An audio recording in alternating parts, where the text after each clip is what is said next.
Ndị be anyị kenekwanụ m unu. Asị m ka nke onye chiri ya zelu. Asị m unu na ọ ya dịrị unu na mma na unu ya dị ka echi na echi ada agwụ agwụ. Otu anyị kwuru otu akwa ya dịrịrị ise dịka o si dị dịka isi kwuo nkwa na-egide enye update n'igbe akwụkwọ gbasara maka ya bụ ife na-ada na-akpọtụ n'ebe dị iche iche. N'ụbọchị nke taa ya wetara unu ozi maka update on Dele Farotimi. Alright, is a human rights activist. Yes, ọkwa onye na-ekwu eziokwu. Unu ma ya na-ekwu maka ya, ọ bụ onye eziokwu. Ọ na-akwụ n'eziokwu. Na mere anyị ji wetara unu ya bụ ozi kwunu mana update. Gee ntị kunu no ife okwu n'iru akwụkwọ after the Biafran declaration before the arrest emere ya. Alright, dịka ị na-ga ife ga-esi dropụra ife iche n'ụdị nke gị gbasata maka ya bụ ife ndị a niile nụ Dele kwuru n'iru akwụkwọ. Alright, over to you, sir. A lot of a lot of people just open their gobs. They say, oh, he's just talking. Talk is cheap. Why not go to the street? Why not go and carry guns? Do this or do that. So if you merely speak to the truth of the situation around you, they consider it cheap. Although sometimes talk could be very cheap, like the one by the Alainero brigades who have been answering Davido, saying that he shouldn't have spoken to the truth of our realities and should have sugarcoated it because it was on the international arena. They conveniently forget that the same people constantly tell us that the world is a global village. Everybody sees us. They know us for who we are. We're the ones who have conveniently deluded ourselves into believing that just because we've buried our heads in the sand, the whole world cannot see our fat. Our fat rump is out there for the whole world to see. They know us. They see us for who we are. The president, he was there at the G20, an opportunity to tell the world who we are, what we're capable of. But what did he do? He presented himself to the world. Beggars. You're wearing 200 million naira watches. You're wearing $200,000 watches, and you're begging for handouts. You went there with a jet bigger than that of many of the countries that you are talking to, and you're there asking for handouts. You're telling the people who knows you. They see all your hidden accounts, all of you, from governors to obas to councillors to governors. They see you.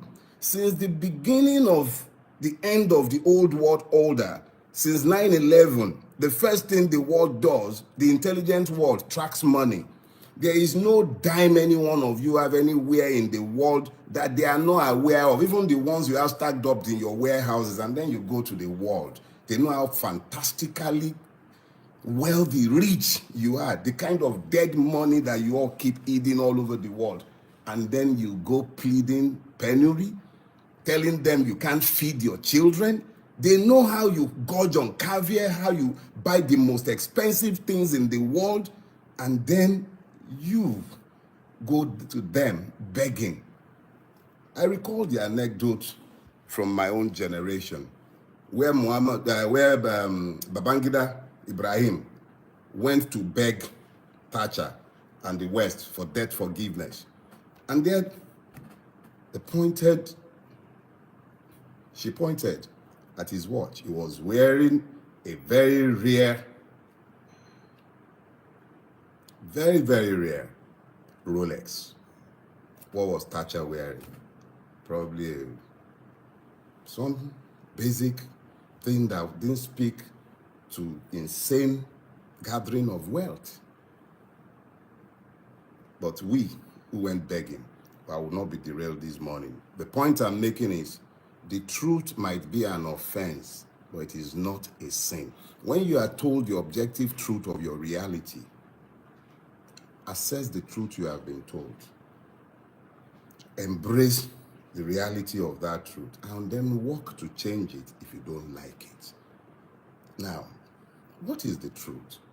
You see, the amazing thing about the truth is that the era of the truth knows that it is the truth, even when it is revelatory truth.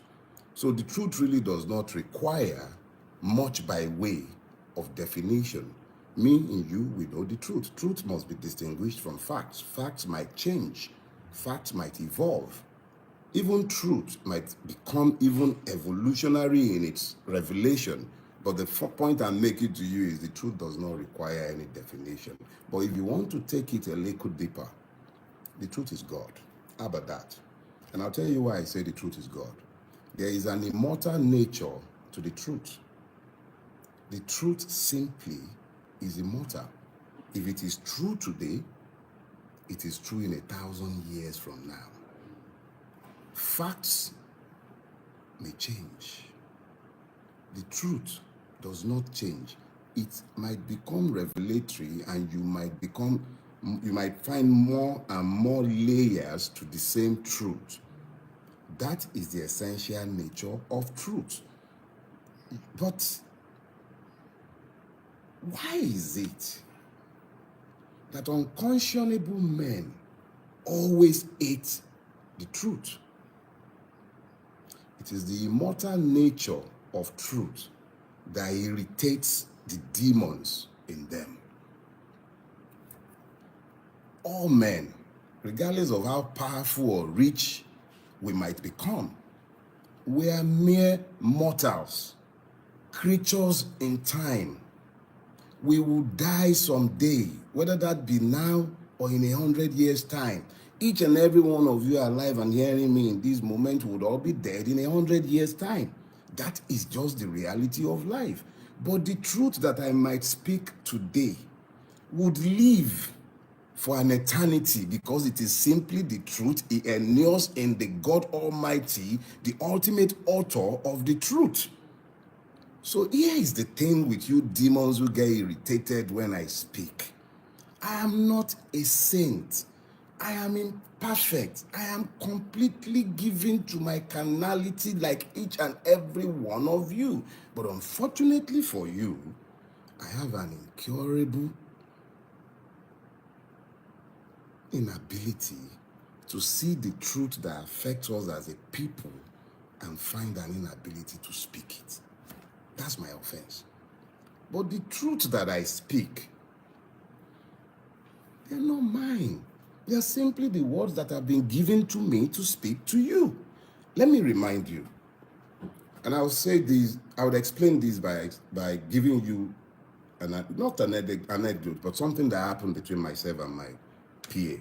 So I asked my PA, about I think a couple of years back, why do you struggle to repost my Facebook posts on the anniversary of those posts? And she went, but you've repeated them for years. I said, no, there is a reason why I do this. And I would explain the reason to each and every one of you today. Sometime, when you live in an environment as evil as the one that we have created in Nigeria, you have a duty to establish the truth. In establishing the truth, you repeat it. You say it repeatedly. In the face of the opposition to that truth, you continue to speak it.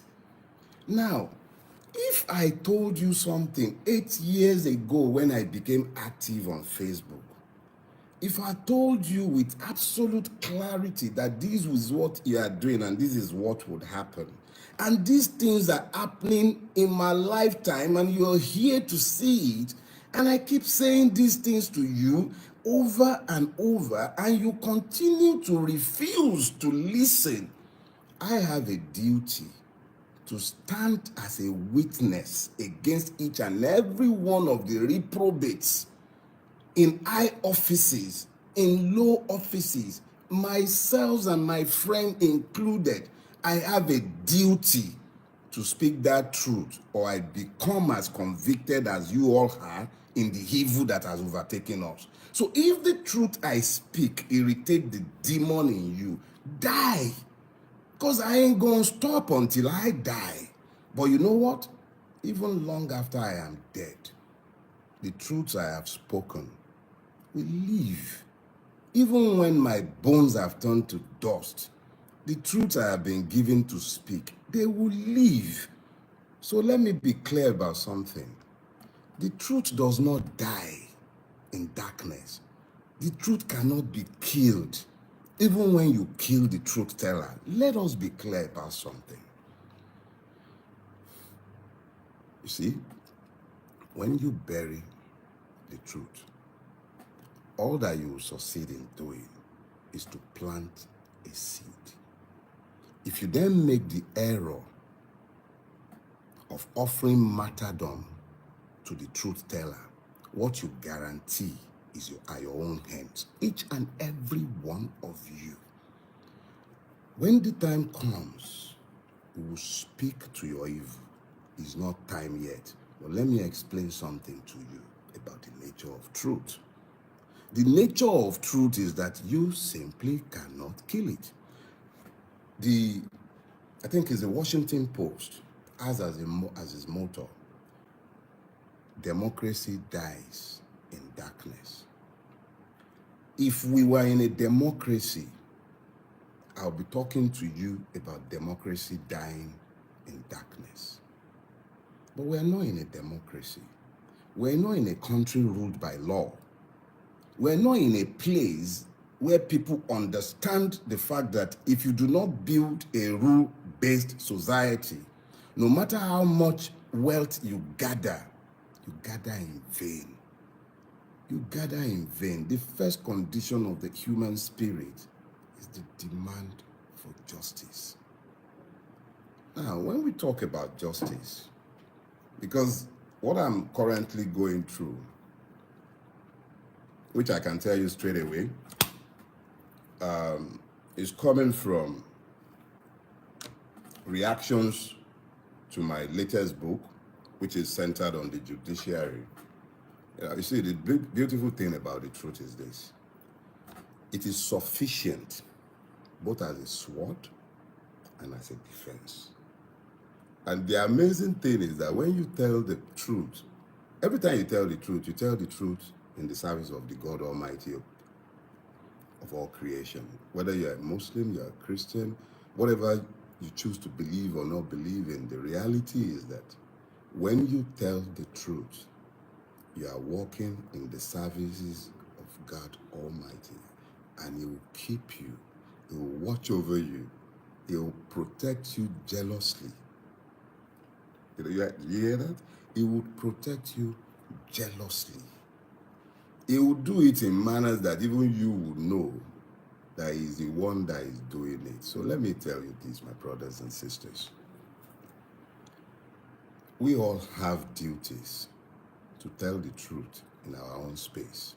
If we are to ever have a society worthy of His name, or a country that is fit for habitation, one that we can properly bequeath to our children, we have to be guided by the truth. Now, it's not always convenient, but talk is not cheap. The truth must be spoken, and you must always keep this in mind. Now, when you speak the truth, a whole lot of people will not be happy with you. Some will be unhappy simply because, your truth collides with their illusions. Some will be unhappy because the truth you speak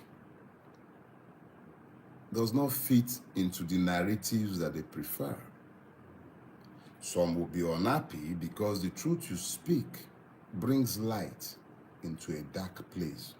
Because as the Surat Al-Nur will tell you, when you have light, ignorance disappears. Ignorance is a weapon in the hands of those who would keep you in bondage or oppressed. And ignorance brings darkness. Every time you have heard ignorance or chaos depicted spiritually, is almost always depicted as darkness.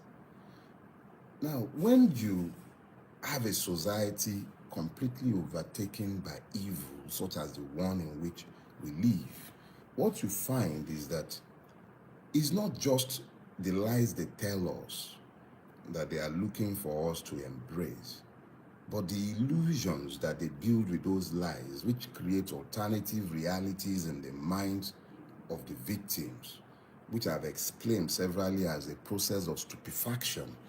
What we all need to understand is that the truths that have been given to us to tell represents the light that we have to shine in this dark space. If we fail to shine those lights, darkness overtakes our space. The preponderance of darkness in Nigeria is as a result of our collective inability to speak to the truth of what we see. It's not only about what Bulaba did, what a governor did. What about what you did? What about what the next man did? What about what you did that affected your neighbors? What about what the powerful man that you serve did and you helped him to do? The lies you helped him to tell, the lies you helped him to reinforce, the telling lies and you're helping them to repeat it, and then you're standing by it and you know these are lies. NSAS, for instance. NSAS.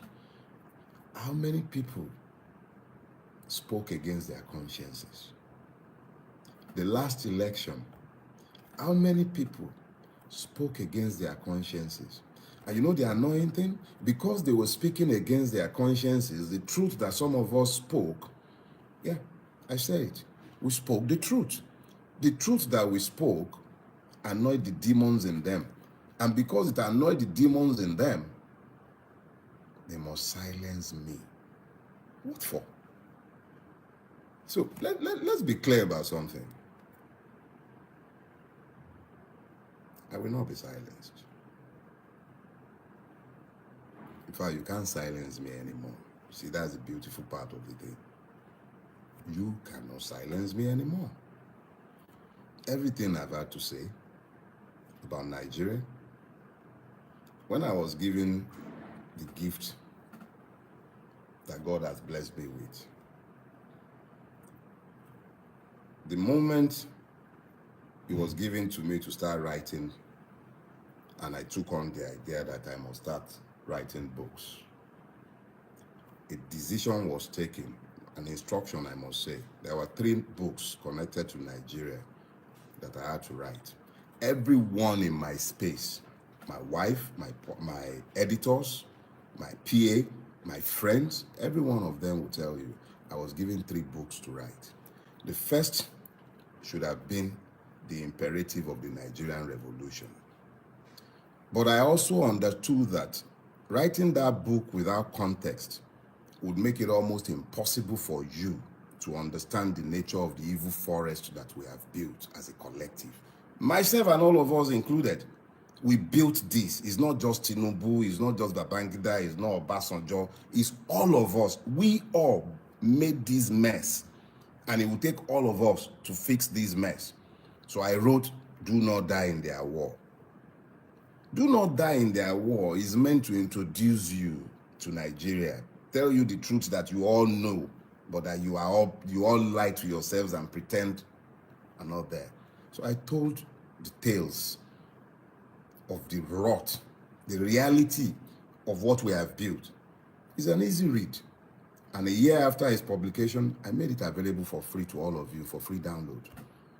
Do Not Die in Their War. Go to my website, Farotimi.com. Download it for free. It's meant to help you begin to prepare for what was to come, and that was the imperative of the Nigerian Revolution. I made it clear to you in the imperative of the Nigerian Revolution that the only way we can get out of the mess we are in is if we acted as a collective, have common grounds and common purpose, and then walk, because you can't do this by carrying guns. You won't. The system is happy when you carry guns. Work together to become citizens. That is what I said in the imperative of the Nigerian Revolution. I further broke it down in that book. I said we will take the electoral part, and when the system inevitably refuses to honor our rights as citizens, we should take to the streets. The reasons why that was impossible in 2023 is obvious to all of us. We could not act together as one. Simple. So, we're back where we are. The third in that trilogy is the one that is causing the katakata for some people. They want to bamba. No problem. They are not bambaing with Dele Farotimi. It's not me. If you're looking at me and you think I'm the one you are fighting, you don't colo. In fact, all your intelligence is stupidity of the highest order. You are not fighting Dele Farotimi. Who am I? Who am I? Just like my mentor, Chiba Adebanjo, once told Abacha, one bullet. You don't need more than that, but God will give you do. And you and I know. Even your marabouts don't tell you. Now I know they hear. You are not fighting Dele Farotimi. Are too small. Are too small. Are too small. Money I not get reach any one of you. I barely survive. And I thank God for his grace. I'm just a contented man. I'm not a wealthy man. I am blessed. But not be me on a fight. You are fighting God. If you don't know it before, make I tell on her. God is tired of all of your madness. Do you hear that? You are not fighting me. I don't have a God complex. That's not what I'm telling you. If you are so stupid that you can't get it into your stupid heads, whether the ones with gray hairs or the ones that are bald-headed and stupid, you're not fighting me. It's not me. Who am I? Who you be? Where you go? Who I be? What if it take fight you? The one that has been busy running kitty kata kata from a kitty up and down the place, you want to carry me to do what? You go chop me if you carry me. When you are done carrying me, what would you do? You eat me. But before you go even catch me, you say go try. Do you understand? When I am properly required by law, I shall be there. None of honor. Let me be clear. You've hounded some people and they've taken it to exile. I'm going nowhere. Emiati, we'll stay here together. This is the land of my birth. I will run nowhere for any one of you. The truth is sufficient as a weapon and it is sufficient as a shield. That is God. So be clear, you're not fighting Dele Farotimi. The day I step out of line, I then employ lies in my advocacy, in my fight against your decadent system, then you have an edge. But I told you years ago, the truth is the only silver bullet by which the monster called Nigeria might be killed. Let me be clear. I will never employ lies against you. I will never ever do anything for self-aggrandizement in my fight against you, but I will defeat you. In fact, you have been defeated, each and every one of you. The truth is the one thing that you can never ever defeat. Go watch Leonidas and 300 again. You know why they could not defeat Leonidas until treachery came? It was a narrow pass. Every time you argue against the truth, you lose. And for the traitors, those who come into the public space and speak as saints, pretending to champion the people's cause, even when you have betrayed their trust. I see you, and I know you. I know your role. Yeah, I know your roles in this, but you're already defeated. Keep that in mind. And know one thing as well. As sure as God liveth, you will also receive your judgment for what you have done with this conspiracy. Now, I am constrained. I will not speak to certain things today. I am constrained. But in due course, a lot of you will understand better. Let me suffice to say that the truth does not die in darkness. The truth cannot even be covered. The truth cannot be covered. You cover it, it blots out. Truth does not die in darkness. It might be covered for a season. And then, remember what Chief Awolowo said, and I think he was paraphrasing someone as well. After the darkest night comes the glorious dawn. That glorious dawn is the truth, the dawning of the truth. But you know something?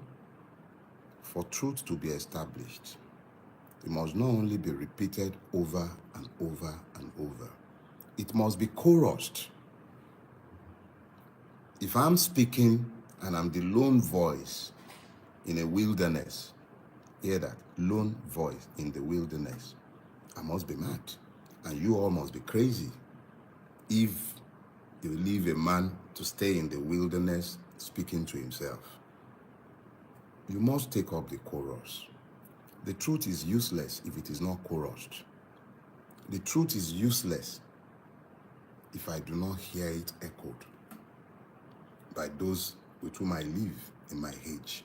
If you are not echoing the truth, then it stands in testimony as witness against you. So I urge you, in your space, speak your truth. Because yes, the pastors and imams are complicit in the evil that has overtaken our land. They normalize it. That's their own job. Normalize it. Pray and fast, all of you. I beg. I'll see you next week. Bye-bye, everybody. Ndị be anyị ngwadalụ linne nụ kunu si wee ga ya bụ ife ka efi were ikwu n'ụdị nke gị gbasara maka ya bụ ife ndị a niile na Dele kwuru n'iru akwụkwọ ka efi were ikwu maka na anyị na-ara ka onye na-ekwu eziokwu and onye na-ekwu eziokwu dịka o si wee dị, yes, anyị na-ara ike ya maka na anyị bụ ndị eziokwu. So gịnị ka ị were ikwu n'iru akwụkwọ gbasara maka ya bụ ife gbọọ na-ege ntị, drọpụara anyị ife iche n'ụdị nke gị gbasara maka ya bụ ife ndị a niile na Dele kwuru n'iru akwụkwọ. Ngwanụ ka emesịa nụ ụmụnne m.